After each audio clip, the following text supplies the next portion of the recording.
সাফল্যের সংজ্ঞা শেখানো হতো আমাদেরকে পরিবার থেকে। সফল হতে হবে বাবা, নিজের পায়ে দাঁড়াতে হবে, বাবাকে দেখতে হবে, মাকে দেখতে হবে, অমুক তমুক ইত্যাদি ইত্যাদি। বিয়ে করবি কি নিয়ে, তোর তো কিছুই নাই, বলে নাই কথাগুলো আপনাদেরকে।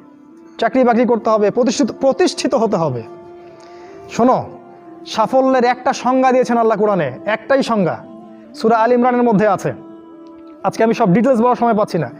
সূরা আল ইমরানের মধ্যে আছে, কুল্লু নাফসিন যায়িকাতুল মাউত, প্রত্যেকটা নফস মারা যাবে এবং কিয়ামতের মাঠে তাদের পুরোপুরি প্রতিদান তাদেরকে দেয়া হবে। এখানে আল্লাহ সাফল্যের সংজ্ঞা দিয়েছেন, ফামান যুহজিহা আনিন নার ওয়া উদখিলাল জান্নাহ ফাকাদ ফাজ। ওই দিন কিয়ামতের মাঠে যাকে জাহান্নাম থেকে বাঁচানো হবে আর জান্নাতে প্রবেশ করানো হবে, ফাকাদ ফাজা, এই ব্যক্তি হচ্ছে সফল। সাফল্যের সংজ্ঞা কোথায় পাইলেন? যদি আমরা জাহান্নাম থেকে বাঁচতে পারি প্রত্যেক ব্যক্তি এবং জান্নাতে